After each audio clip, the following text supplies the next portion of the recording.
Բարի լույս, Շանթի ուղիղ եթերում առավոտը Շանթումն է։ Այսօր դեկտեմբերի 10-ը, օրը չորեքշաբթի ու տարվա ավարտին մնաց ընդամենը 21 օր։ Իդեպ դեկտեմբերի 10-ը մարդու իրավունքների պաշտպանության միջազգային օրն է, ու թեև ամեն տարի ավելի ու ավելի են աշխարհի տարբեր անկյուններում խախտվում մարդու շատ անգամ նույնիսկ տարրական իրավունքները, միևնույն է միջազգային հանրությունը շարունակում է պայքարը հանուն մարդու իրավունքների։ Շարունակվում է մեր երկրում հաստատված ցիկլոնային ֆոնը եւ ինչպես տեղեկացնում են ներքին գործերի նախարարությունից, առանց ձմեռային անվադողերի վարելու համար տուգանվել է արդեն 4044 վարորդ, իսկ Պարեկային ծառայությունը հետևողականորեն շարունակելու է հայտնաբերել կարգազանցներին, ապահովելով քաղաքացիների անվտանգությունը։ Եղանակից, ճանապարհներից իհարկե մենք դեռ կխոսենք, իսկ հիմա կարճ մեր այսօրվա թողարկման բովանդակության մասին։ Խոսելու ենք Եվրոպայում հայկական հետքի որոնումների ու արդեն եղած վավերագրությունների մասին։ Պատմելու ենք դպրոցներում, մանկապարտեզներում վիրուսներով պայմանավորված բացակաների ու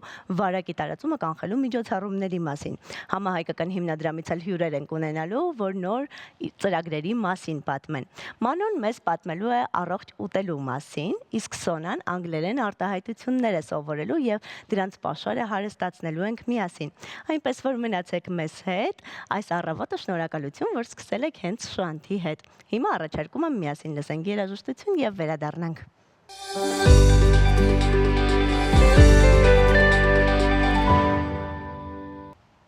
Հայ Սուպերստար, ազգային երգիչ, ժողովրդական երգիչ, X-Factor նախագծերի աստղերը հաշված օրերից անմոռանալի տպավորություններ են խոստանում Լոս Անջելեսի Ալեքս թատրոնում։ Անդրեն Սևակամրոյանը, Սյուզաննա Մելքոնյանը, Սուրեն Արոստամյանը, Սամվել Մալոյանը, Անի Խարատյանը, ինչպես նաև Հայ Սուպերստար 6-ի ուժեղագույն եռյակը Արեգ Գալստյանը, Մինասն ու Մարիամ Ավոյանը եւս մեկ համերգ կունենան Միացյալ Նահանգներում դեկտեմբերի 19-ին նախատեսված համերգի տոմսերն արդեն սպառված են, ուստի ունենք եզակի հնարավորություն ներկա գտնվելու այս անմոռանալի համերգին նաև դեկտեմբերի 20-ին։ Շտապեք, հաշված օրեր են մնացել ու հաշված տեղեր ու տոմսեր են մնացել։ Իսկ տոմսերը կարող եք ձեռք բերել on-line Ticket-Miket կայքից կամ զանգահարել 818-05-05-06 հեռախոսահամարով։ Մենք շարունակենք մեր եթերը եւ անցնենք եղանակին։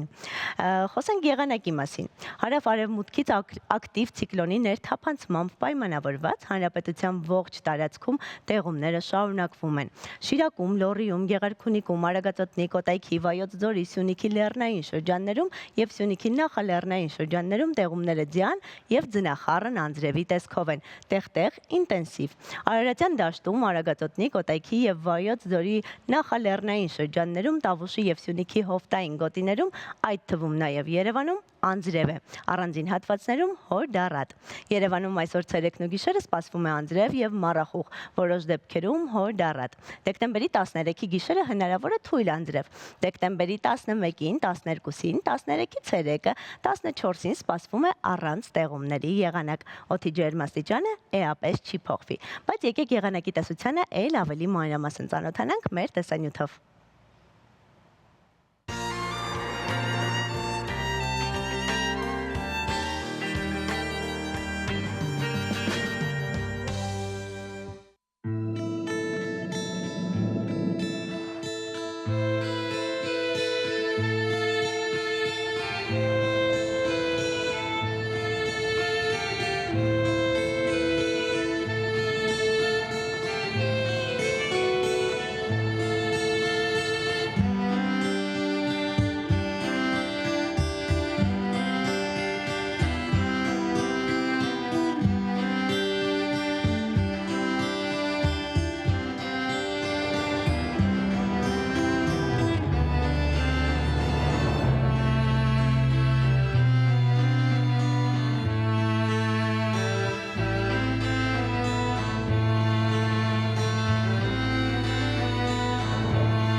Ահա այսպիսի եղանակ է կանխատեսվում հանրապետության ողջ տարածքում, իսկ Փրկարարծառայությունը տեղեկացնում է, որ Հայաստանի Հանրապետության տարածքում ավտոճանապարհները հիմնականում անցանելի են։ Մեղրուսար կոչվող հատվածում տեղում է ձյուն, Դիլիջանի ոլորաններում, Բերդ-Ճամբարակ ավտոճանապարհին եւ Մեղրուսար կոչվող հատվածում մառախուղ է։ Ստեփանցմինդա-Լարս ավտոճանապարհը բաց է բոլոր տեսակի տրանսպորտային միջոցների համար։ Փրկարարծառայությունը վարորդներին հորդորում է երթևեկել բացառապես ձմեռային անվադողերով։ Մենք անցնենք առաջ եւ միասին սովորենք անգլերեն։ Ամենահետաքրքիր անգլերեն արտահայտությունները ու բառերը մեր եթերում Սոնայի հետ։ Տեսնենք, թե այս առավոտ ինչ ենք սովորելու միասին։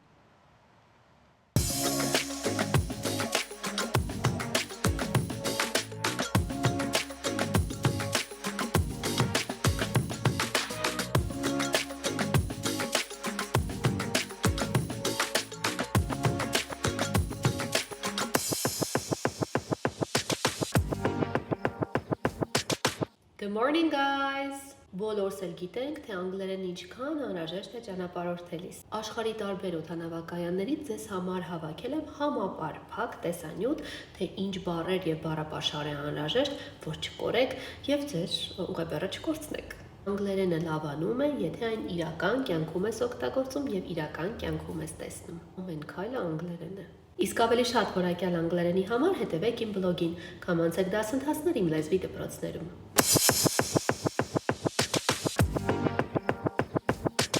Եթե իմանաս օդանավակայանի այս բառապաշարը աշխարհի որ օդանավակայանում էլ լինես, երբևիցե չես կորի ու խնդիր չես ունենա։ Գնացինք։ Աշխարհի որ ծայրում էլ լինեք, բառապաշարը նույնն է, այն որ ասում են անգլերենը տարբեր է, չկա նման բան, ուր ուզում եք գնաք, նույն բառերն են լինելու, որոշակի բացառություններով, որը այս տեսանյութում ներառված է։ Ավելին ասեմ, երկրներ կլինեն, որտեղ ընդհանրապես անգլերեն չի էլ լինի գրված, ուղղակի պետք է անգլերենի իմացությունը օգտագործեք տրամաբանորեն հասկանալու, թե տվյալ երևույթն ինչ է նշանակում։ Մի ակնկալեք, որ ամենուր լինելու է անգլերեն, բայց ակնկալեք, որ բոլոր երկրներում անգլերենը ձեզ հաստատ պետք է գալու եւ օգնելու է,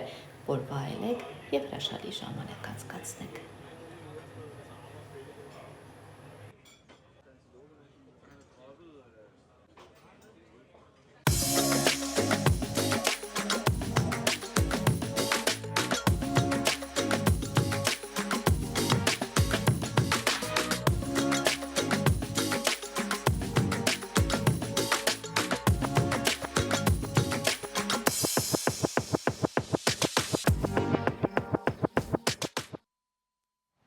Հիշեք, սովորեք, իսկ եթե չհասցրեցիք, թողարկման ընթացքում մենք անպայման կկրկնենք տեսանյութը։ Իսկ հիմա անցնենք առաջ եւ դիտենք գովազդ Շանթի եթերում։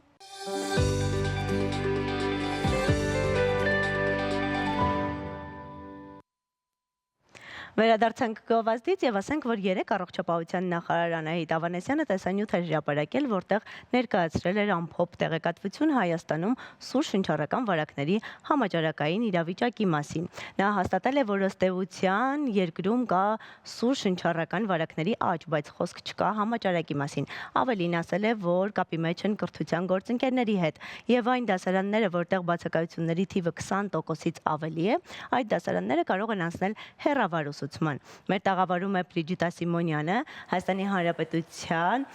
առողջապահության նախարարության հիվանդությունների վերահսկման կանխարգելման ազգային կենտրոնի իմունականխարգելման վարչության մանկաբույժ։ Բարի լույս։ Բարև ձեզ։ Խոսենք, թե մեր օրերում ինչ վիրուսներ են տարածված եւ որոնք են դրա հիմնական ախտանիշները։ Նախ սկսեմ նրանից, որ վիրուսների սեզոն է, չպիտի զարմանանք, ամեն տարի սկսած նոյեմբերի կեսերից վիրուսները աշխուժանում են, դրանք բազմաթիվ են, սկսած գրիպից, կորոնավիրուսից, բոկովիրուս, ադենովիրուս, ռինովիրուս, այսինքն շատ են անվանումները, բայց որպես վիրուս, որպես վիրուսի արտահայտման ախտանիշ կարելի է ասել նույնանման են, սկսվում են հազով, փռշտոցով, ջերմության բարձրացումով, շատ բարձր կարող է բարձրանալ այս դեպքում եւ առաջին օրերին նույնիսկ ջերմիջեցնողներին չենթարկվել։ Եվ սովորաբար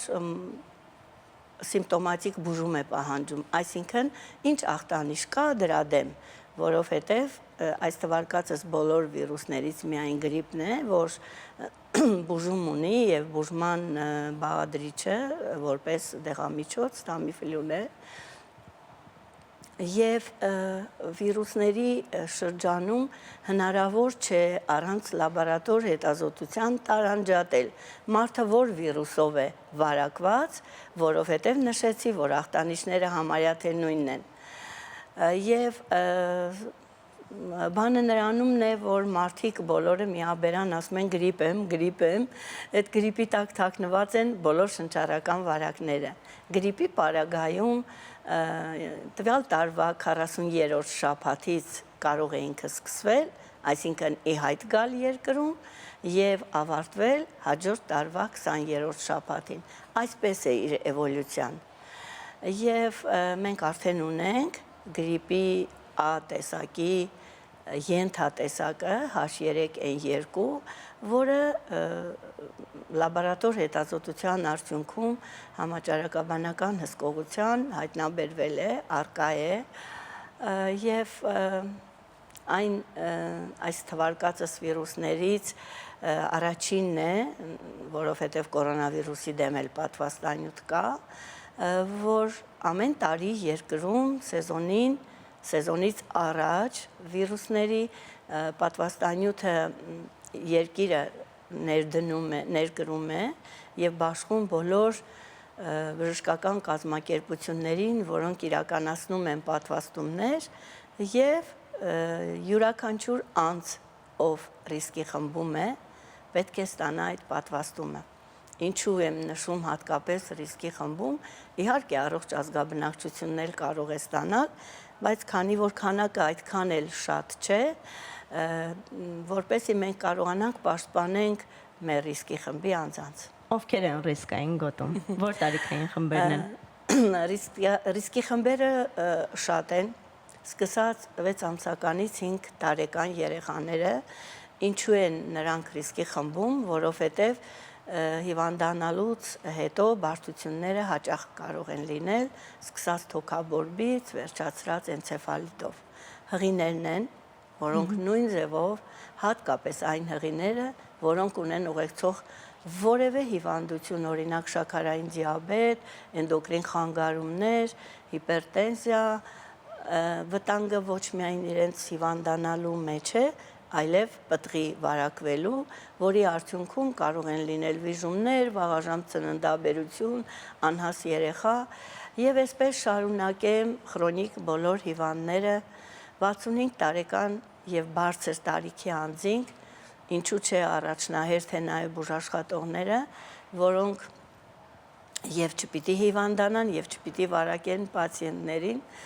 եւ շատ ցանկալի է փակ կազմակերպություններում աշխատող, ապրող անձանց պատվաստումները, որոնք նույնպես մեծ ռիսկ կներկայացնեն հետագայում հիվանդության ծանրության եւ վատ ելքերի առումով։ Իսկ կան որոշակի ուղեկցող հիվանդություններ, որոնց դեպքում պատվաստվել չի կարելի, արգելվում է պատվաստանյութը, օրինակ հղիների դեպքում կարելի է կամ որ հիվանդությունների դեպքում չի կարելի պատվաստվել։ Սովորաբար, ինչպես բոլոր մնացած պատվաստումները, այդ թվում նաև գրիպի դեմ պատվաստանյութը ունի հակացություն։ Եթե օրինակ նախորդ սեզոնին մարդը պատվաստվել է եւ ծանր ռեակցիա է ունեցել ալերգաբանական, իրեն ընդհանրապես հակացուցված է։ Իսկ ժամանակավոր կարճատև հակացություն կարող է լինել, եթե մարդը տվյալ պահին միջին կամ ծանր հիվանդություն ունի, բարձր ջերմություն ունի այլ պատճառներից եւ պետք է սպասել մինչեւ առողջանալը։ Իսկ ուղեկցող հիվանդությունները սովորաբար միշտ պահանջում են պահպանողական բուժում, այսինքն այսպես թե այնպես տվյալ անձը ստանում է իր հիվանդության համար բուժում, դրան զուգահեռ ինքը կարող է հանգիստ պատվաստվել։ Շատ միֆեր կան տարածված պատվաստվելու հետ կապված, պատվաստանյութերի հետ կապված եւ կարծում եմ գրիպի այս տեսակի դեմ պատվաստանյութն էլ դրանց թվին է պատկանում, այ որոնք են այն ամենաաբսուրդային միֆերը պատվաստվելու հետ կապված, որոնք դուք լսել եք։ Առաջինը, որ պատվաստվեցի, բայց հիվանդացա, մի զարմանալի միֆ է, մի փոքր ենթատեքստով ասեմ, այո, կարող է պատվաստվի մարդը, բայց հիվանդանա, բայց շատ թեթև տանի, այսինքն հոսպիտալացման կարիք չլինի, որովհետև պատվաստանյութը 100%-ով իմունիտետ պաշտպանություն չի զարգացնում, բայց քանի որ նորից հիշեցնեմ, շատ են շնչառական վարակները եւ մարդը կարող է ընդհանրապես այլ շնչառական վարակով հիվանդանա, ինքը միևնույն է կվերագրի պատվաստանյութին։ Իսկ այս գրիպի տեսակը ունի ինչ-որ գաղտնի շրջան, որովհետև ասում են, երբ հիվանդ եք, դուրս մի եկեք տնից, որպեսզի չվարակեք շրջապատում գտնվող մարդկանց, բայց արդյոք հնարավոր է վարակել գաղտնի շրջանում եւ արդյոք կա գաղտնի շրջան, թե չէ։ Կա իհարկե, բոլոր վարակները ունեն գաղտնի շրջան, այս դեպքում հատկապես շնչառական վարակները կարող է տևել ժամեր եւ 1-2 օր։ Այս ընթացքում, եթե մարդը արդեն վարակված է, ունի որոշակի ախտանշաններ, օրինակ թուլություն, մկանացավ, կոկորթում ցավ, դրանք այն նախասկիզբն է, որ հետո պիտի արդեն ջերմություն եւ այլն վիճակներ լինեն, այս դեպքում իհարկե ինքը վարակիչ է։ Բնական է, որ եթե մարդը ունի ախտանշաններ հիվանդության, պիտի մնա տանը։ Պիտի դիմի բժշկի, պետք է եթե շատ անհրաժեշտ է, որ պիտի դուրս գա, գոնե դիմակ կրի, այսինքն մենք պիտի կարողանանք կանխարգելման միջոցառումները համակցել, պետք է մարդը պահպանի հիգիենայի բոլոր կանոնները, հեռավորությունը, փռշտալու հազալու ժամանակ բերանը փակելը, Հաճախ լվացվելը գուցե։ Այո, հաճախ լվացվելը, այո, շատ կարևոր է։ Եվ եթե ինքը ունի ախտանշան, մեկուսանալը, ինքը մեկուսանալ եւ դիմել բժշկի։ Զուգահեռաբար, եթե մինչև սեզոնի սկիզբը չունենք դեռ վարակներ եւ մարդիկ առողջ են, շատ ճիշտ է այդ ժամանակ պատվաստումը, որպեսզի արդեն ինքը պաշտպանված լինի, բայց պատվաստվելը երբեք ուշ չէ, ամբողջ այսիմ թվարկած մինչև հաջորդ տարվա 20 շաբաթը, եթե ինքը առողջ է, ապա կարող է պատվաստվել ու պատվաստումից հետո արդեն պաշտպանված կլինի, ավելի ապահով կլինի, գոնե ծանր հիվանդանալուց, ծանր ելքերից։ Իսկ պատվաստվելուց հետո որքան ժամանակ հետո է օրգանիզմում սկսվում գործել այդ պաշտպանողական նյութը, այսպես ասած, ինչքան ժամանակ հետո մարդը կարող է արդեն համարել, որ ինքը հնարավոր է չհիվանդանա կամ գուցե ավելի թեթև տանի հիվանդանալու Շատ դեպքում։ տեղին հարց է, ընդհանրապես պատվաստանյութերի ազդեցության մեխանիզմը այսպիսին է, մտնում է օրգանիզմ, սկսում է ամբողջ իմուն համակարգը աշխատել, սկսում են արտադրվել հակամարմիններ տվյալ վիրուսի դեմ, ինքը վիրուս չէ, անկենդան է, բայց օրգանիզմը ճանաչում է որպես վիրուսի եւ սկսում է շատ հակամարմին արտադրել, ամենաշատը արտադրվում է առաջին 10 օրում, մոտավորապես առաջին 2 շաբաթում, այսինքն արդեն այդ պահից մարդը պաշտպանված է մինչև 28-րդ օրը, որ լիարժեք պատվաստանյութն արդեն աշխատում է օրգանիզմում։ Այսինքն հնարավոր է եւ դա նորմալ է, որ պատվաստվելուց հետո առաջին օրերի ընթացքում մարդն իրեն այնքան էլ լավ չզգա։ Լավ չզգալը էլի հարաբերական է այն առումով, որ մենք պիտի հստակ իմանանք տվյալ պատվաստանյութից հետո ինչ կողմնակի երևույթներ կարող են լինել, որոնք որոշում է իհարկե բժիշկը նախապես տեղյակ պահելով պատվաստվող անձին, կոնկրետ գրիպի պատվաստանյութի դեպքում կարող է լինել թեթև գլխացավ, ցավ ներարկման տեղում, թեթև ջերմություն, բայց դրանք շատ անցողիկ են, 1-2 օրում անցնում են ու որևէ վտանգ չկա օրգանիզմին, այ եթե դրանք շարունակվում են, եթե ջերմություն է բարձրանում 3-րդ, 4-րդ օրերին, պիտի արդեն դիմել բժշկի, որովհետև ինքը կարող է ընթացքում վարակվել է մեկ այլ անձից եւ արդեն պետք է համապատասխան սիմպտոմատիկ, այսինքն ախտանշանային բուժումներ նշանակել։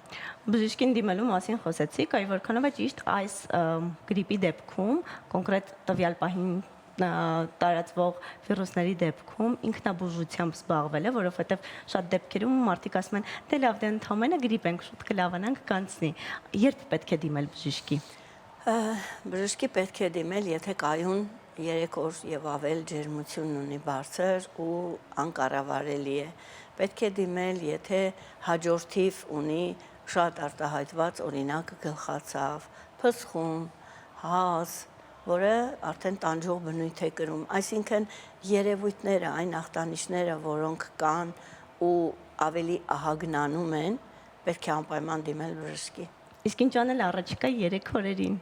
Առաջիկա 3 օրերին էլի հիգիենայի կանոնները պահպանել, որ գոնե տան անդամներին չվարակել, առանձնանալ սենյակում, շատ հեղուկներ խմել, գոլ վիճակում, ջերմիջեցնող կիրառել, եթե ջերմությունը բարձր է, նայած ինչ տարիքի է պացիենտը, արդեն թեկուզ բժշկի հետ կապնվելով կորոշվի ինչ մեթոդաբանությամբ դեղորայքը, որտեղ կա մոմիկներ, օշարակ, դեղահաբեր, որոնք տարբեր տարիքային խմբերին տարբեր է։ Տիկին Սիմոնյան, այս օրերի մասին ունենք արդյոք վիճակագրություն, որքանով է տարածվածությունը վիրուսի։ Սովորաբար այս սեզոնի համար սեզոնին բնորոշ է, ակտիվ է վիրուսի տարածվածությունը, բայց չենք հասել այն շեմին, որ համաճարակի մասին մտածենք, խոսենք։ Իսկ հոսպիտալացումների աճ կա երեխաների կամ հատկապես մեծահասակների դեպքում, թե էլի նորից սեզոնայնությամբ բայց նույն ձևով է։ Հա, ինչ որ շատ առավել փոփոխություն չկա, իհարկե կա։ Ինչ անի մարդը, բացի ձեր նշած պատվաստվելուց եւ մնացած հիգիենայի կանոնները պահպանելուց, որպեսզի քիչ հիվանդանա, չհիվանդանա, երեխայի իմունիտետը ծնված օրից կարողանա բարձր պահել։ Յուրաքանչյուրը ծնվում է իր իմուն համակարգով։ Նրան իմուն համակարգը ընկճվում է, եթե շատ լուրջ ծանր հիվանդություն է տանում տվյալ անձը ուռուցքային, դրա դեմ բուժում, բարձր դեղաչափերով, քիմիոթերապիա եւ այլն։ Այսինքն իմուն համակարգը կայուն ամեն մեկը ունի։ Պետք է ուղղակի առողջ ապրելակերպով ապրի, սնվի, մարզվի, զբոսանքի դուրս գա, տանը հաճախ օդափոխվի, այս բոլորը համատեղ պիտի լինի։ Քանի որ երեխաների շրջանում տարածվածությունը բավականին մեծ է եւ դպրոցներում էլ տեսնում ենք ինչ վիճակ է, գրեթե բոլոր դասարաններում բացականներ կան, գոնե մի քանի հոգի, եթե ոչ մեծամասնություն է, բայց այս դեպքում իսկապես ավելի լավ չէ կիրառել համաճարակային մեթոդը եւ անցնել հեռավար ուսուցման, թե ամեն դասարան, ինչպես նշել էր առողջապահության նախարարը, ամեն դասարան կորոշի անցնել թե ոչ։ Այո, Տիկին Ավանեսյանը նշեց իր ելույթում, որ եթե վիճակը այնպիսին լինի, որ արդեն 20%-ից ավել է բոլոր դասարաններում համատարած կրթության նախարարության հետ միասին որոշում կկայացնեն, բայց քանի որ ամեն ինչ կիրառվում է, համաճարակային ֆիլտր գոյություն ունի։ Դա հենց դպրոցներում, մանկապարտեզներում է, որ ամեն օր մոնիտորինգ է իրականացվում, դիմել ներկայությունը երեխաների թե դպրոց, թե մանկապարտեզ, չէ որ դրա կողքին նաև ունենք ծնողներ, ովքեր ասում են, վայ դասարանում շատ հիվանդ կա, պետք չի որ գնա։ Այսինքն մենք վերցնում ենք այն փաստը, ովքեր հիվանդ են, հիվանդության պատճառով չեն ներկայացել դասի կամ մանկապարտեզ։ Եվ ինչպես նշեց Տիկին Ավանեսյանը, եթե այս պահին տվյալ դասարանում 20%-ից բարձր է բացակաների թիվը հիվանդության պատճառով, ապա դասարանը կարող է համատեղ արդեն կրթության եւ առողջապահության նախարարությունների որոշման համատեղ անցնել հեռավար դասընթացի։ Այս ընթացքում մենք խոսում ենք գրիպի մասին, այս վիրուսների տարածվածության մասին, բայց որոշ ժամանակ առաջ էլ շատ ակտուալ էր ջրծաղիկը եւ որն է լինելու հաջորդը, ինչին պատրաստվեն մարդիկ, որովհետեւ կարծում եմ, ինչպես դուք նշեցիք, ամեն տարի իր սեզոնայնությունը ունի յուրաքանչյուր հիվանդություն։ Այո, ջրծաղիկը նույնպես ուներ սեզոնային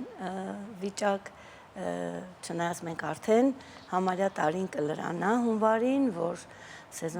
ջրծաղիկի դեմ պատվաստումներ ենք իրականացնում, բայց դեռ շատ վաղ է խոսել հիվանդացության նվազեցման մասին, որովհետև դեռևս պատվաստումները ջրծաղիկի դեմ իրականացվում են 1 տարեկանների շրջանում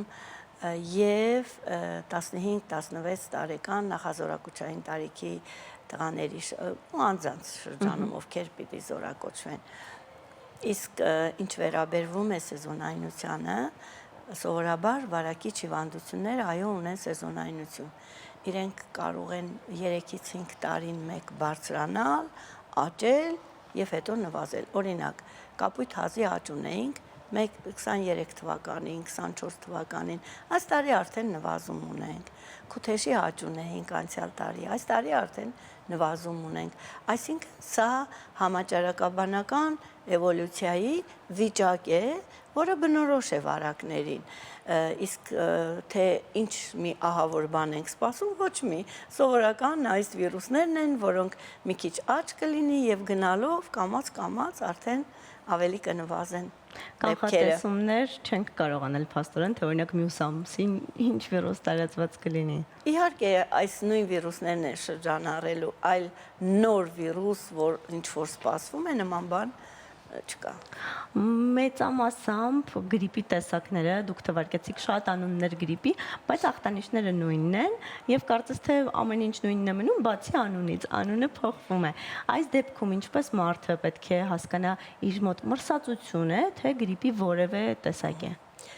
Այս դեպքում ցույց կտա միայն լաբորատոր հետազոտությունը, որովհետեւ թվարկածս վիրուսների գրիպ լինի, ադենովիրուս, պարվովիրուս,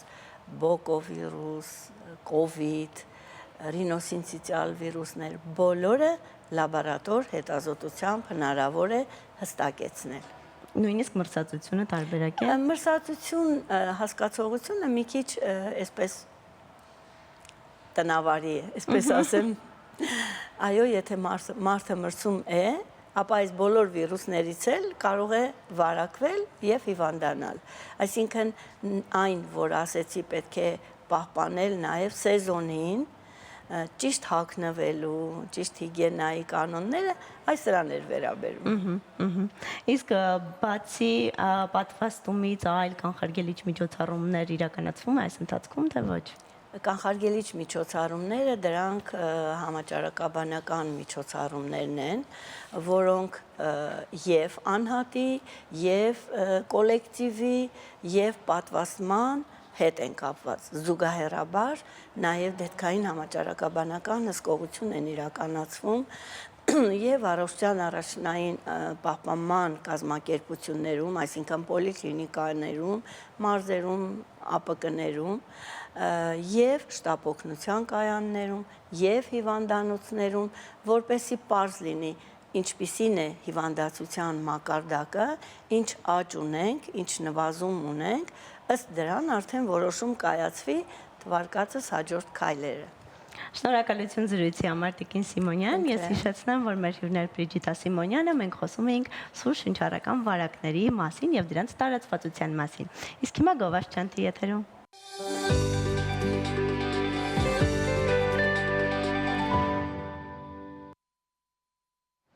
Վերադարձանք Գովազդից եւ հիմա ուշադրություն։ Մեր եթերում Վիկտորինա է։ Եթե ուզում եք այս հիանալի տուփն ու արդից լինի ձերը, ապա շտապեք։ Ես կկարդամ հարցը, իսկ դուք կպատասխանեք առաջիկա 1 ժամվա ընթացքում։ Հաղթող է համարվում առաջին ճիշտ պատասխանի հեղինակը։ Հիշեք, որ մեր եթերում Վիկտորինաները լինում են յուրաքանչյուր երկուշաբթի եւ չորեքշաբթի օրերին, իսկ մրցանակը կարող եք ստանալ ուրբաթ օրերին Շանթ հեռուստաընկերությունից։ Այս պահից սկսած կարող եք զանգարել 098 64 56 68 հեռախոսահամարով եւ տալ ճիշտ պատասխանը, իսկ հաղորդման ավարտին մենք կհայտնենք հաղթողի անունը։ Այսպիսով այսօրվա հարցը. ինչպես է կոչվում լեզվաբանական այն երևույթը, երբ մեկ բառն ունի միաժամանակ երկու ամբողջովին տարբեր իմաստ, առանց ստուգաբանական կապի։ Եթե գիտեք ճիշտ պատասխանը, ապա զանգահարեք եւ պատասխանեք հարցին, որպեսզի ստանաք այս գեղեցիկ նվերը։ Իսկ այս պահին, մինչ դուք զանգահարում եք եւ պատասխանում հարցին, մենք միասին լսենք երաժշտություն եւ վերադառնանք։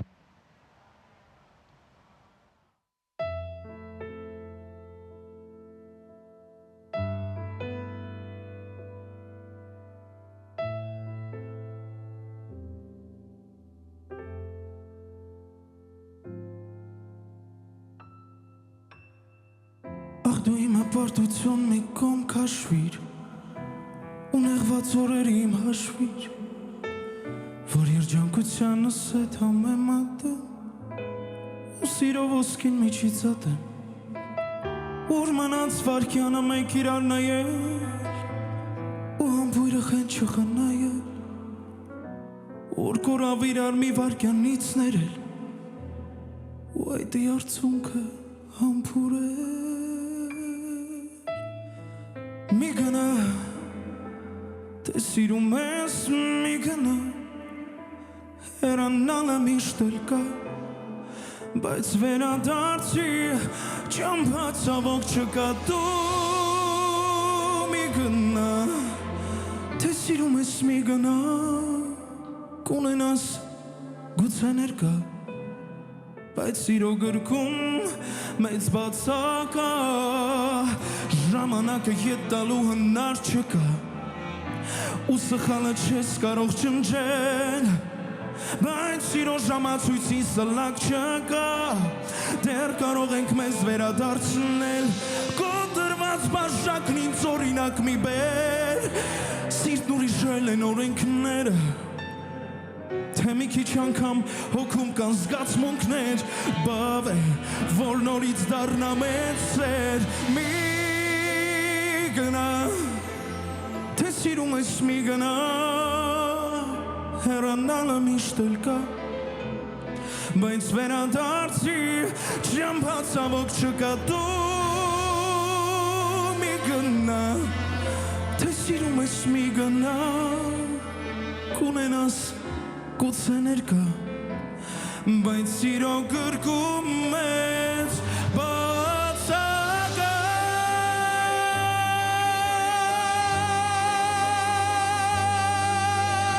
Մի գնա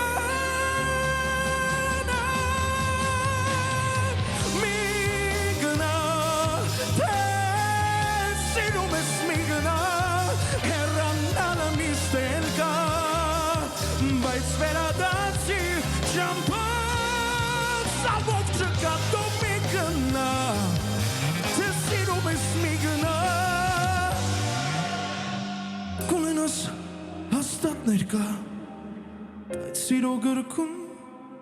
մեծ բացակա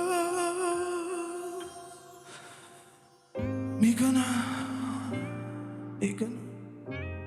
Մի գնա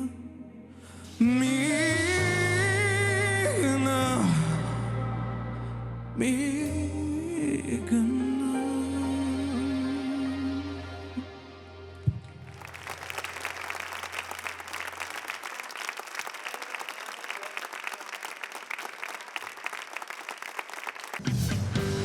Վերջապես Գլենդելի Ալեքս թատրոնում մեծ անակնկալ ամերիկահայության համար Արևմիջասարի գլխին Քեզ չեմ տեսել մինչ հիմա Սիրտս արվեց կարոտով ու քեզ հիշեց ակամա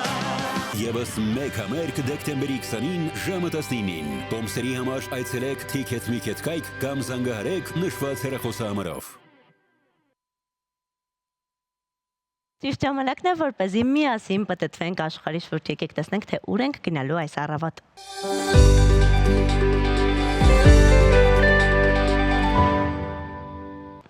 Միասին դիտենք գովազդ ու վերադառնանք կարճատև դադարից հետո։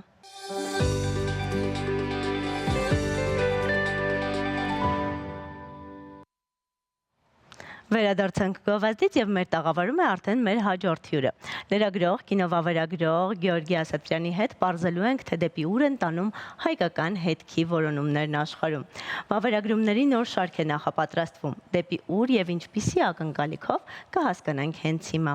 Բարի լույս։ Բարի լույս։ Ինչ նախագիծ է սա, որտեղից է ծնվել գաղափարը։ Շատ շնորհակալ եմ սկզբնական, որ հյուր հրավիրեցիք, որ մեկ անգամ եւս լայն հասարակությունը իրազեկ եղավ մեր նախագծերի մասին։ Ուրեմն մի փոքր սկսեմ սկզբից։ Ի սկզբանե եղել է աշխարհը ոտքի տակ նախագիծը, դոկումենտալ, բազմաժանր, բազմապրոֆիլ, դոկումենտալ շարք է եղել։ Ընթացքում մենք որ ճամփորդում ենք տարբեր երկրներ, տարբեր քաղաքներով լինելով, մենք հասկանում ենք եւ տեսնում ենք, որ բավականին շատ ու բազմաթիվ էին հայկական հետքերը տվյալ քաղաքում։ հո ամեն անգամ որոշակի անդրադարձ կատարում ենք մենք տվյալ հայկական հետքի մասով, բայց ամեն անգամ հասկանում ենք, որ դա բավարար չէ ու այդ ծավալները ավելի են շատանում, ավելի են ուղղությունները, հետքերը ավելի են լայնանում եւ որոշում կայացրեցինք, որ առանձին նախագիծ, առանձին դոկումենտալ շարք անենք, որը կոչվում է հայկական հետքը ամբողջ աշխարհում։ Ինքը այդպես առանձնացավ եւ դարձավ առանձին նախագիծ, որը միայն ներկայացվում է հայկական հետքը, իհարկե չբացառելով տվյալ տարածաշրջանի տվյալ առանձնահատկությունները, որ ընդհանուր ավելի մանրամասն ավելի խորքային ներկայացնենք կոնկրետ մարդուն, կոնկրետ երևույթը, ինչի մասին խոսում ենք, ինչը ներկայացնում ենք։ Բացի խորքային ներկայացնելուց կան այլ տարբերություններ այս նախագծի ու նախորդ նախագծի միջև։ Նայեք, ուղղակի այս նախագիծը կոնկրետ շեշտը դրել է հայկական հետքի մասին։ Այն նախագիծը աշխարհը ոտքի տակ նախագիծը ավելի բազմապրոֆիլ էր, չէր կենտրոնանում միայն հայերի եւ հայկական հետքի մասով։ Դա դոկումենտալ ֆիլմաշար էր, բազմաժանր։ Ամեն ուղղությունները սկսած արվեստից, ճարտարապետություն, կինոարտադրություն, ցանկացած ուղղություններ աշխարհով մեկ ներկայացնում ենք։ Իսկ սա ավելի կենտրոնացված է հայերի հայկական հետքի մասով։ Իսկ ձեր դիտարկմամբ աշխարհում որտեղ է ամենաթաքնված հայկական հետքը։ Ես կարծում եմ դեռ չենք բացահայտել, իհարկե, այսպես ասեմ, եվրոպական հատվածը շատ հարուստ է, այդ ժառանգությամբ շատ հարուստ է, հիմա նախապատրաստում ենք, իհարկե այցեր կատարել ենք Ֆրանսիա, բայց հիմա ծավալուն մեծ նախաուղղություն ենք վերցնելու, երկարաժամկետ Ֆրանսիայում նկարահանումներ կատարեն, կարծում եմ բավականին շատ ինֆորմացիա, բավականին շատ նյութեր կան, որ կհետաքրքրի բոլորին։ Իսկ այս նախապատրաստական փուլում ինչ արդեն շատ ուշագրավ նյութերի եք հանդիպել, պատմությունների եք հանդիպել, որոնք դեռևս բացահայտված չեն եւ հիմա կարող եք մի փոքր այսպես անոնս անել։ Նայեք, երևի թե ժամանակը նույնիսկ չի հերիքի, ինչքան ուշագրավ նորություններ, ինչքան մարդիկ, թե պատմական անցյալից, թե ներկա այս պահին, ովքեր բնակվում են, մենք համագործակցում ենք հայկական պետական արխիվի հետ եւ միևնույն ժամանակ տվյալ տարածաշրջանի փորձում ենք պետական արխիվի հետ էլ համագործակցություն ունենք ու նմանատիպ համագործակցություններ բազմաթիվ են մեր կողմից եւ պատկերացնում եք ինչ ծավալուն նյութեր, ինչ ծավալուն ինֆորմացիա է պարունակում այդ արխիվային նյութերու, նույնիսկ մեզ մոտ ավելի շատ ժամանակ անցնում է նախապատրաստական փուլի համար, քան բուն նկարահանումները, որովհետեւ ամիսներ շարունակ մենք այդ նյութերը փորձում ենք ուղղություններ ձեռք բերենք, ինչ որ մի նոր նյութ վերցնում ենք, դրա հետաքննությունն ենք անում ու այդպես ոնց որ ճյուղավորում է ստանում այդ ամենը, դրանից հետո արդեն կոնկրետ բուն անցնում ենք նկարահանման process-ներին։ Իսկ ինչու եք որոշել սկսել հենց Ֆրանսիայից։ Ինչ հետաքրքիր հետք կա այստեղ։ Շատ լավ։ Նայեք, Ֆրանսիայից չենք որոշել, որովհետև մենք արդեն իսկ նկարահանումներ հայկական հետքի նախագծի արել ենք։ Վերջերս նորից եղել ենք Ֆրանսիայում, Իտալիայում, Իսպանիայում, ուղղակի ժամանակային առումով ավելի կարճ ժամանակ ենք տրամադրել ու ամեն անգամ մեկ անգամ եւս լինելով Ֆրանսիայում հասկանում ենք, որ ծավալները շատ մեծ են, հայկական հետքը ուղղակի անսպառ է եւ որոշում կայացվեց, որ ֆրանսիական մասը ավելի այս պահին կենտրոնանանք եւ երկարաժամկետ նկարահանումներ անենք եւ առիթից օգտվելով ասեմ, որ բացի նրանից, որ դոկումենտալ ֆիլմաշար է նախապատրաստվում ֆրանսիական երկարաժամկետ, միևնույն ժամանակ հայկական հետքը այս նախագիծը իր մեջ ներառում է եռալեզու գիրք, որի վրա արդեն երկար ժամանակ աշխատում ենք, իհարկե գրքի տարբերակը մի քիչ ծավալուն է լինում եւ ավելի երկարաժամկետ կլինի, որովհետեւ ամեն անգամ նոր նյութեր, նոր ուղղություններ բացահայտելով ես ամեն անգամ փոփոխության եմ ենթարկում, ինչ որ նոր նյութ եմ ավելացնում ու ամեն անգամ գրքի տարբերակը մի քիչ երկարում է ու այդպես։ Հիմա հուսանք, որ Ֆրանսիայից վերադառնալուց որոշակի գոնե մաս արդեն իսկ կհանձնեմ հանրության դատին։ Ասացիք, որ համագործակցում եք ազգային արխիվի Այո։ հետ։ Արդյոք կան այլ համագործակցություններ, օրինակ ֆրանսիական արխիվի հետ։ Այո, եւ կան այլն։ կան համագործակցություններ, նույնիսկ մենք նախադեպ ունենք Վատիկանի հետ համագործակցություն,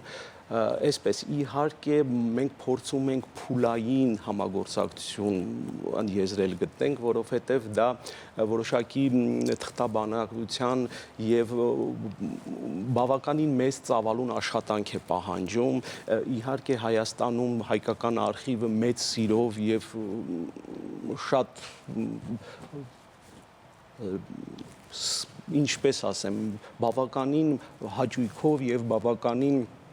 այսպես ասեմ պատրաստականության մեզ հետ համագործակցեց ու տրամադրեց այնպիսի նյութեր, որոնք նույնիսկ իմ մտքով այդ պահին չէին անցնում, որ ինչքան ծավալուն, ինչքան ուղղություններ ունենք, որ ամեն անգամ ինձ մոտ ես նյութերը նայելով հասկանում եմ, որ այդ ամենը անսպառ է եւ հնարավոր է տարիներ դեռ մենք նյութեր ունենանք ու նոր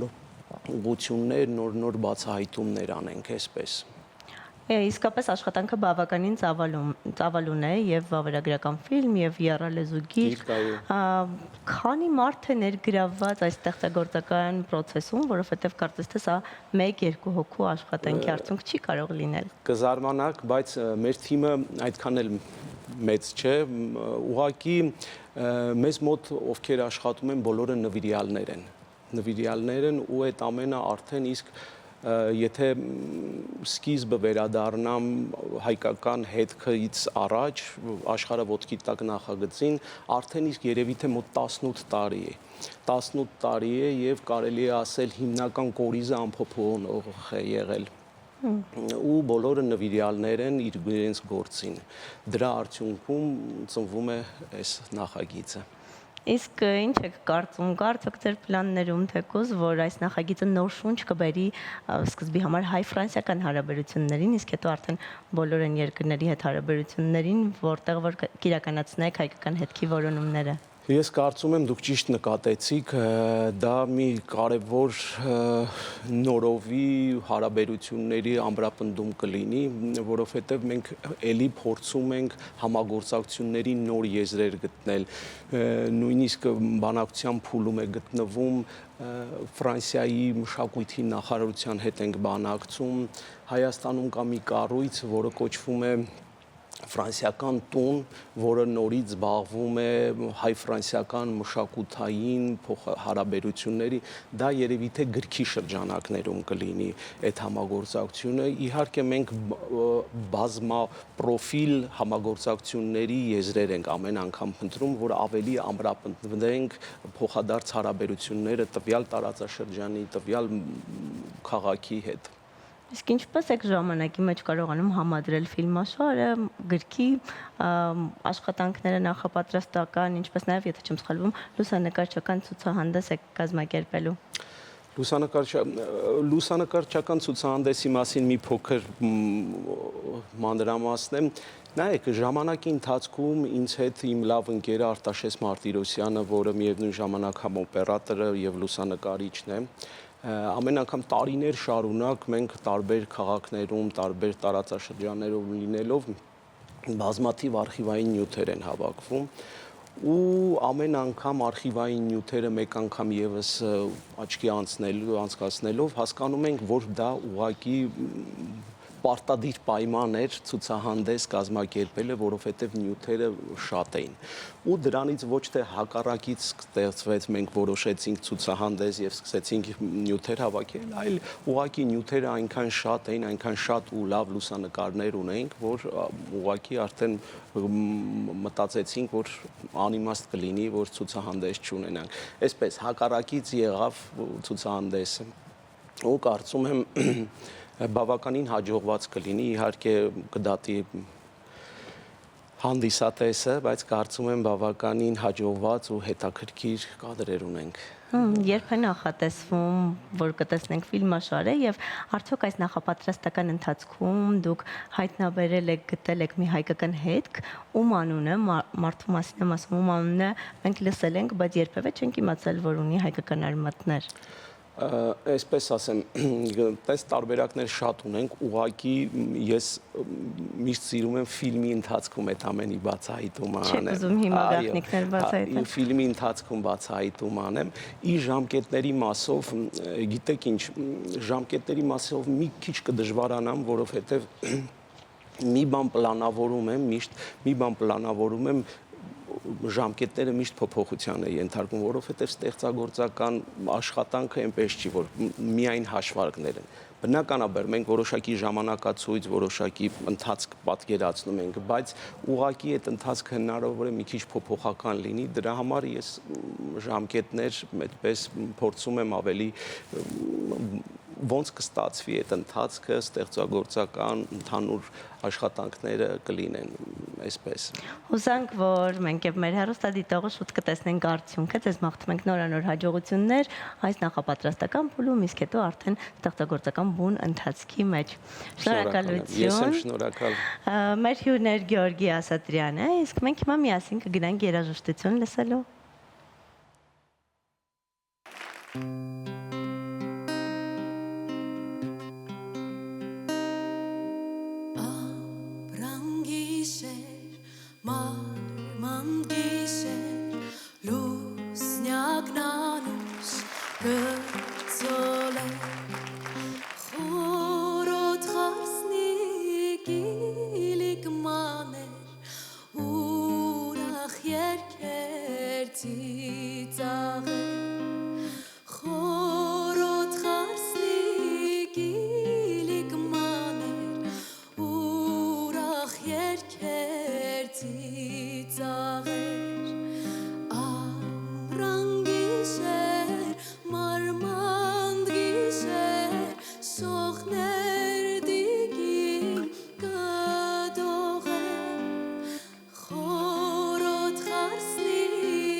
Yarchimi dachim hiratsni kiskoya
hemen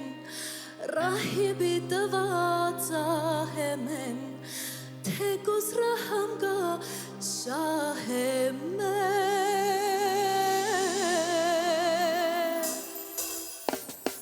yarchimi dachim hiratsni kisku yareve bare bare ben yarchimi dachim hiratsni kisku yareve bare bare ben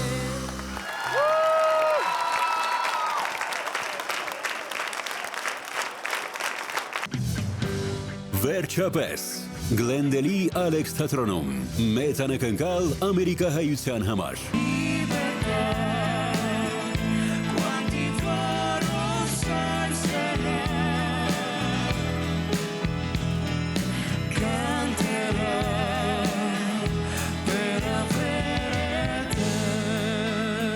Եվս մեկ համերգ դեկտեմբերի 20-ին ժամը 19-ին Տոմսերի համար այցելեք Ticket Miket կայք կամ զանգահարեք նշված հեռախոսահամարով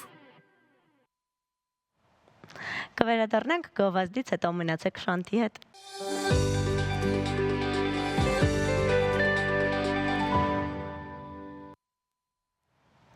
Վերադարձանք գովազդից եւ մեր տաղավարում են Հայաստան համահայկական հիմնադրամի ներկայացուցիչները Դիանա Գաբրիելյան, PR բաժնի պատասխանատու եւ Ալիս Շարաֆյան, PR մասնագետ։ Խոսելու ենք այս տարի նախանշված մի քանի ծրագրերից։ Բարի լույս։ Ինչ ծրագիր է նախատեսվում այս տարի։ Ինչ նոր ծրագրեր ունեք։ Ողջույն, նախ եւ առաջ կցանկանայի խոսել ձևաչափի մասին։ Յուրաքանչյուր տարի Հայաստան համայնքական հիմնադրամն իրականացնում էր հեռուստամարաթոն, սակայն այս տարի փոխեցինք ձևաչափը եւ վերածեցինք դրամահավաք արշավի, որը երկարատև է ավելի լինելու եւ ավելի շատ գնալու ենք նաեւ հանրայնացման ուղով։ Եվ ծրագրի նպատակը այս տարի մեկն է վերակառուցել Սպանդարյանի ջրանցքը, որը ունի ջրի 70 կորուստ եւ այդ արդյունքում կոռոգվի 2800 հեկտար եւ բավականին շատ շահառուներ կունենանք եւ 6 գյուղ կունենա ոռոգելի խմելու ջուր։ Դրանք Սառնակունքն են, Շաքին, Իշխանասարը, Ծղուկը, Սպանդարյանը, Անգեղակոթը, այդ գյուղերը։ Կարծես թե այս ուղղությունն է հիմնադրամը ընտրել այս տարի, որպեսզի հանգանակությունը փոխանցի, ինչով է սա կարևոր, ինչու հենց այս ուղղությունը։ Ինչպես գիտենք, հիմնադրամը ամեն տարի ունենում է մի կոնկրետ ուղղություն եւ այս տարվա ուղղությունը, ինչպես արդեն Դիանան նշեց, դա Սպանդարյանի Սյունիքում գտնվող Սիսյան համայնքում գտնվող Սպանդարյան ջրանցքի վերակառուցումն է։ Ինչով է կարևոր բնականաբար այս ծրագրի իրականացումը, ինչպես գիտենք, ամբողջ աշխարհում մենք ունենք ջրի խնդիր, ջրի կորուստի խնդիր։ Իհարկե մենք դա չենք տեսնում հենց կոնկրետ Հայաստանում, բայց քանի գնա եւ քանի մեր սերունդները ավելի, այսինքն մենք ունենանք մեր սերունդներին, մենք կհասկանանք, որ մենք ունենք կոնկրետ ջրի խնդիր եւ այս ջրի խնդիրը պետք է լուծել ոչ միայն Սյունիքում, բնականաբար, դա պետք է լուծենք ամբողջ Հայաստանում եւ ընդհանրապես այս խնդրին պետք է կոնկրետ ուղղությունով կարողանանք հասցեագրել եւ Հայաստան համայնքական հիմնադրամը իր Ֆրանսիայի տեղական մարմնի աջակցությամբ նաև իրականացրեց Սպանդարյանի առաջին փուլի Սպանդարյան ջրանցքի վերակառուցումը, որը 8 կիլոմետր էր, բայց մենք ունենք դեռ մնացած արդեն 32 կիլոմետր ջրանցքի վերակառուցման ծրագիրը, որը կարծում ենք, որ պետք է համայն հայության ուժերով եւ համայն հայության ջանքերով կարողանանք իրականացնել եւ այդ համայնքների բնակիչները կարողանան ունենալ ջուր, ջրի ոռոգման խնդիրը կարողանանք լուծել եւ դա իհարկե կբերի եւ գյուղատնտեսության զարգացմանը եւ կյանքի որակի փոփոխությանը, որովհետեւ ինչպես գիտենք ջուրը դա կյանք է եւ մեզ համար ջուրը ամենակարևոր ռեսուրսն է, որը պետք է ճիշտ օգտագործենք։ Եվ պետք է պահպանենք ջրային պաշարները, նաեւ ցանկանում եի հավելել, որ մեր խորագիրն է այս տարի հայրենիք եւ հավերժություն եւ հերոստամարաթոնը միայն մեկ օրով երբևէ չի սահմանափակվել։ Հայաստան համայնքական հիմնադրամի հանգանակությունները յուրաքանչյուր տարի նոյեմբերի 27-ին է կայացել եւ նոյեմբերի 27-ից մինչեւ հաջորդ տարվա նոյեմբերի 27-ը հանգանակություններ կարող են իրականացնել։ Իսկ ինչպես կարող են մեր հայրենակիցները տեղեկանալ ծրագրերի մասին եւ ամենակարևորը ինչպես կարող են հանգանակություն անել։ Մեր կայք էջը հասանելի է նաև մեր տեղեկատվությունները նաև սոցցանցերում են սփռված, կայք էջում կարող են մուտք գործել donate-հիմնադրամ.org, այնտեղ արդեն լրացնել անուն, ազգանուն, էլեկտրոնային հասցե եւ նվիրատվությունը կատարել միանգամյա կամ պարբերական, նաև կարող են այցելել Հայփոստի տարբեր բաժանմունքներ Երևանում եւ մարզերում 8000 կարճ համարին, իրենց անունը SMS անել եւ 1000 դրամի չափով նաև հանգանակություն անել, ինչու ոչ, նաև այցելել գրասենյակ կամ զանգահարել պարզապես հիմնադրամի հեռախոսահամարին, որը տեղադրված է մեր բոլոր սոցիալական հարթակներում։ Դուք նշեցիք կարգախոսը, հայրենիք հավերժություն, շատ խոսուն կարգախոս է իրականում։ Ինչ է այն հավերժացնում իր մեջ։ Ինչպես գիտենք, մենք բոլորս, այսինքն մենք նաև կարծում ենք, որ աշխարհում կան այնպիսի փոփոխություններ, որ պետք է մենք բոլորս համընթաց գնանք, ու դրանք կլինեն տեխնոլոգիական, դրանք կլինեն աշխարհաքաղաքական, բայց համենայն դեպս մենք բոլորս մնում ենք մեկ տեղի, այսինքն մեկ համայնքի եւ մեկ հայրենիքի շուրջ, մենք հայերս բոլորս, եւ կարծում ենք, որ հայրենիքի հավերժությունը դա նաեւ կախված է մեզանից եւ մեր հաջորդ սերունդների համար, եթե մենք ուզում ենք ունենալ բարեկեցիկ ապագա, մենք պետք է այս պահին մեր հայրենիքը այնպես պահենք, այնպես պահպանենք եւ այն փոքր խնդիրները, որոնք որ մենք ունենք եւ նաեւ մեծ խնդիրները, ինչու ոչ, որոնք որ ունենք, պետք է պահպանենք այնպես, որ մեր հաջորդ գալիք սերունդները այդ խնդիրներին չբախվեն եւ հավերժացնենք այն, ինչ ունենք այս պահին։ Մեր հայրենիքի շուրջ կարծում եմ մենք բոլորս ենք հավաքվում եւ մեր հայրենիքի շուրջ կարող ենք համախմբվել այն գաղափարները, որոնք որ մենք ունենք եւ հիմնադրամը դա այսօր անում է եւ ինչքան էլ մենք ունենք նաև մեկ ուրիշ կարգախոս, որ մեր գործը գուցե եւ մեկ կաթիլ է այս ամբողջ իրականության մեջ, բայց մեր փոքրիկ կաթիլները մեկ օր կդառնան մի ամբողջ ծով օվկիանոս, ինչու ոչ։ Նաև հավելեմ, որ Հայաստան համայնքական հիմնադրամի գործունեության հիմքում մշտապես կարևորագույն խնդիրներից է եղել կենսունակություն ապահովել սահմանային համայնքներին եւ տարիներ շարունակ մենք բազմոլորտ ծրագրեր ենք իրականացրել այդ ուղղությամբ, այդ առումով եւ բարձրացրել ենք կյանքի որակը եւ տնտեսապես զարգացրել ենք այդ համայնքները։ Դիանա, սկզբանե նշեցիք, որ այս տարի ձևաչափը փոխվել է հեռուստամարաթոնից դեպի արշավ գալով։ Արդյոք սա նոր ժամանակի հետ զուգահեռ քայլելու միտում է եւ ինչքանով է այսպես ասած ավելի շահավետ, օգտակար մեդիայով, PR-ով, սոցցանցերով ինչու ոչ տարածել այս նախագիծը, կարևորագույն նախագիծը։ Այո, իհարկե, Հայաստան համայնքական հիմնադրամի մասին բոլորը տեղյակ են եղել, սակայն տարիներ շարունակ, տարիներ անց մի փոքր նվազել է մանավանդ երիտասարդության շրջանում եւ մեր խնդիրներ, որպեսզի իրենք եւս ճանաչեն մեզ Հայաստան համայնքական հիմնադրամի գործունեությանը, առնչվեն եւ մենք այս տարի որոշեցինք արդեն եթեր է հեռարձակվել 4 ոդքասթ, յուրաքանչյուր ոդքասթում 4 մասնակից խոսում էին հայրենիքի ջրի, հացի, կենսունակություն հաղորդելու Հայաստանի մասին, որը նաև, այսինքն այն, որ զրույցների ենք վերածել մեր ձևաչափը եւ երիտասարդներին տեղեկացնում ենք հասարակ մարդիկ ինչ են կարծում, թե ինչ է անհրաժեշտ իրենց երկրի համար, մենք չենք ընտրում, այսինքն իրենք են իրենց խոսքով ասում, թե ինչ է մեզ անհրաժեշտ, մենք էլ դա իրագործում ենք։ Երբ խոսքը գնում է նվիրատվությունների մասին, մարդիկ մտածում են, որ պետք է մեծ գումարի չափով նվիրատվություն կատարեն, որպեսզի ինչ որ օգուտ լինի, բայց նշեցիք, որ կարելի է SMS հաղորդագրության միջոցով ընդամենը 1000 դրամ նվիրատվություն անել։ Ինչքանով է կարևոր այս փոքրիկ մասնակցությունը յուրաքանչյուրիս կողմից։ Կարծում եմ ամեն մեկիս կողմից մեր փոքրիկ թեկուս նաև 1000 դրամը կարող է մեծ փոփոխության բերել։ Եվ այս ծրագրի հիմնական նպատակն է, որ ամեն մեկից ջանքերով կարող ենք այս ջրանցքի վերակառուցումը դարձնել իրականություն։ Ու այս մարդիկ, ովքեր որ բնակիչները, ովքեր որ այնտեղ ապրում են մեր շահառուները, ովքեր որ բնակվում են այնտեղ, իրենք էլ են կարծում, որ այն ամենափոքրիկ թեկուս դա կլինի 1000 դրամ, թեկուս դա կլինի ձեր սուրճի 1 գավաթ սուրճի գումարը, դա կարևոր է, ուղղակի կարևոր է նաև, որովհետև մենք կարծում ենք, որ ամեն ոք պետք է նաև կարևոր է, որ ունենա իր ջանքը, իր ներդրումը ցանկացած գործում, բայց հայրենիքի զարգացման գործում ամենակարևորը դա ամեն մեկիս ներդրումն է եւ թեկուզ շատ փոքրիկ ներդրում, բնականաբար որևէ մեկը չի ցանկանում, որ բոլորս ցանկանում ենք, որ դա լինի մեծ եւ դա լինի շատ որոշիչ ներդրում, բայց քանի որ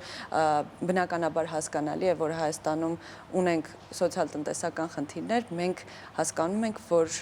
մեր նաեւ միտումը պետք է լինի ամենափոքրիկ թեկուզ 1000 դրամը կարևորել ու այդ փոքրիկ 1000 դրամը կարող է ներդրվել այս ծրագրի գործում։ Աջակցությունը սպասվում է ոչ միայն Հայաստանից, այլ նաև Սփյուռքից եւ որ երկրից է ամենաշատ, ամենամեծ աջակցությունը սպասվում այս տարի։ Տեսեք Հայաստան համահայկական հիմնադրամը այդ ցանցային միակ կառույցներից է թերևս եւ յուրաքանչյուր տարի ունի 19 տեղական մարմին 18 երկրներում եւ յուրաքանչյուր տարի բոլորը այդպես իրենց երկրներում մարաթոններ են կազմակերպում եւ ֆոնետոն մարաթոններ եւ այդպես հեռուստամարաթոններ եւ փոխանցում են գումարները մեզ, սակայն այդ օրերին տեղի չեն, տարվա կտրվածքով է դա լինում։ Հեռուստամարաթոնի օրը եւ դրանից առաջ Ֆրանսիայի տեղական մարմինն է մեր անցկացնում ֆոնետոն, այս տարի արդեն հեռուստամարաթոնի ձևաչափով էր հիմնականում Միացյալ Նահանգներում է, որ ի սկզբանե հիմքը դրվել էր հեռուստամարաթոնի։ Սակայն գումարների մասով մենք դա ամփոփում ենք դեկտեմբերի վերջ, այսինքն չենք կարող որևիցե գումարի հստակ այդպես թիվ ասել։ Ինչու է կարևոր նմանատիպ ծրագրերը ոչ միայն իրագործվի պետության կողմից, այլ նաև նմանատիպ հիմնադրամների կողմից։ Ինչով է սա կարևորվում։ Մենք պետության օգնող ձեռքն ենք, եթե ճիշտ կասեմ, մենք փորձում ենք պետությանը օգնել այն հատվածներում, որտեղ իսկապես կա կարիք եւ այդտեղ պետությունը ինչ որ չափով թե ռեսուրսային առումով թե նաև մասշտաբային առումով հնարավորինս չափով չի կարողանում եւ նույնիսկ եթե կարողանում է, մենք փորձում ենք աջակից լինել եւ մենք այն աջակից ձեռքն ենք, որտեղ որ ուղղակի ինչ որ չափով կարող ենք իրականացնել այն ծրագրեր, այն գործառույթը, որը շատ անգամ պետությունը ուղղակի չի հասցնում այդ ամենը իրագործել եւ այս ջրային պաշարների ռեսուրսների մասով պետությունը ինքը շատ ավելի մեծ ծրագրեր է իրականացնում, բայց նաեւ մենք փորձում ենք ինչ որ չափով աջակից լինել ու կարողանալ ուղղակի ձեռք մեկնել օգնության ձեռք մեկնել այսպիսի ծրագրերը իրականացնելու գործում։ Իսկապես շնորհակալություն համահայկական հիմնադրամին նման կարևորագույն խնդիրներ բարձրացնելու եւ դրանց լուծումներ տալու համար։ Հիշեցնեմ, որ մեր տաղավարում էին Դիանա Գաբրիելյանը եւ Ալիս Շարաֆյանը։ Շնորհակալություն ձեզ զրույցի համար։ Իսկ մենք անցնենք առաջ եւ հիմա խոսքը փոխանցելու եմ իմ գործընկերոջը Մանոյին, տեսնեմ թե ինչ խորհուրդներ է տալու այս առավոտ առողջ ապրելու համար։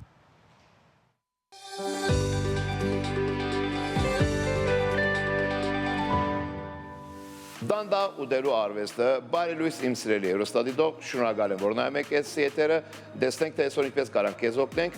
Ինձ հարցնում ես, ես ուտում եմ, բայց չեմ գշտանում, արի ես քեզ ասեմ ինչու՞ն է խնդիրը։ Դու ուտում ես շատ արագ ես ծնում ու գուլ ես տարի։ Դու չես թողում մարմինդ քո ուղեղդ հասկանա այդ սիգնալները գշտանալուն, որովհետև դա դեվում է մի քիչ ժամանակ, որպես ուղիդ հասնի գշտացման սիգնալները։ Դու ինչ ես անում, այդ 15-ից 20 րոպե որ դեվում է այդ process-ը։ Դու դնում ես այդ 15-20 րոպեում սեղանի վրա ինչ կա արագի մեջ, սրբում ես, տանում ես, այդ դու ասում ես չաղացա կամ չեմ գշտացել, շատ եմ ուտում։ Ինչ պետք է անել, պետք է ձամել դանդաղ, օքեյ։ Միշտ լավի մարդ չինգերի դերներիցս, քոննա ոչ մեկ չփախցնելու։ Հանգիստ գեր, դանդաղ ձամի, օքեյ։ Գուդուր արդեն դու մարսողության 50%-ը արեցիր քո դանդաղ եւ լավ ձամելով, օքեյ։ Երկրորդը հերացրու հերախոսը քո գողքից, որովհետեւ անջդված ես ուտելու, հերոստացույցներ քեզ բեք չի։ Նորմալ դիր քո ափսեն, օքեյ։ Վայելիր այդ քո ափսեն, մտածիր, որ դու մենակ ուտում ես, ուրիշ բանով չես զբաղվում, որովհետեւ հագենաս այդ ամեն ինչից, ուղղակի վայելես այդ ինչ որ ուտում ես։ Նաեւ քեզ խորհուրդ կտամ, սկզբից ափսեից ուտգեր, բան ջարեղենը, հետևից սպիտակուցները ասել ենք, մսի տեսականին գրնի, ձուն գրնի կամ չեմ կատնաշորնա, այդ դրանքեր, վայրի դրանքեր։ Երրորդին արդեն երբ որ դու կհասնես ածխաջրերից, այսինքն բրինցը գրնի, մակարոնը գրնի կամ կարտոֆիլը գրնի, արդեն դու 60-70% կշտացած վիճակի մեջ ես։ Դա գնել ինչ մնաց, այդ թեթև ածխաջուրը գուտես, կգշտանաս, կող գնես ամեն ինչին, ճիշտ կխասես խաղը ու կմնաս մանոյի հետ։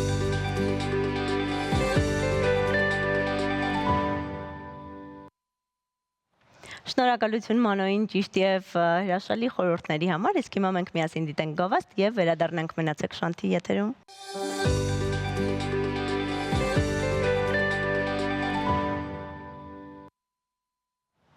Վերադարձանք գովազդից եւ ինչպես հասկանում եք Նուարդի գեղեցիկ տուփիկից արդեն Վիկտորինան ամփոփելու ժամանակն է։ Ստացել ենք բազմաթիվ զանգեր, բազմաթիվ ճիշտ պատասխաններով, բայց առաջին ճիշտ պատասխանողի անունը ես կհնչեցնեմ հարցը կարդալուց եւ ճիշտ պատասխանն ասելուց հետո։ Այսօրվա մեր հարցներ, ինչպես է կոչվում լեզվաբանական այն երևույթը, երբ մեկ բառ ունի միաժամանակ երկու ամբողջովին տարբեր իմաստ առանց կապի։ Պատասխանն է հոմոնիմիա, թարգմանությունը հայերեն համանույնություն,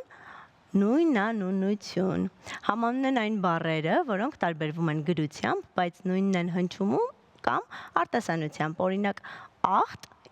երբ մի դեպքում նշանակում է հիվանդություն, իսկ մյուս դեպքում կեղտ։ Մի խոսքով սա էր ճիշտ պատասխանողը, իսկ այսօրվա հաղթողն է Նարինե Խաչատրյանը։ Շնորհավորում ենք Նարինեին, իսկ մյուսներից հիշեցնեմ, որ մեր եթերում վիկտորինաներ լինում են յուրաքանչյուր երկուշաբթի եւ չորեքշաբթի օրերին, այնպես որ եթե այսօր չեք հաղթել, մի հուսահատվեք, նայեք մեր ուղիղ եթերները եւ հաջորդ անգամ գուցե դուք լինեք առաջին ճիշտ պատասխանողը եւ Նուարդի գեղեցիկ տուփիկը հաղթողը։ Իսկ մենք անցնենք առաջ եւ խոսենք ազգային նվագարաններից։ Այսօր մեր այդ շարքում ազգային նվագարաններ շարքում խոսելու ենք Քամանչայի մասին։ Դիտենք տեսանյութը ու վերադառնանք։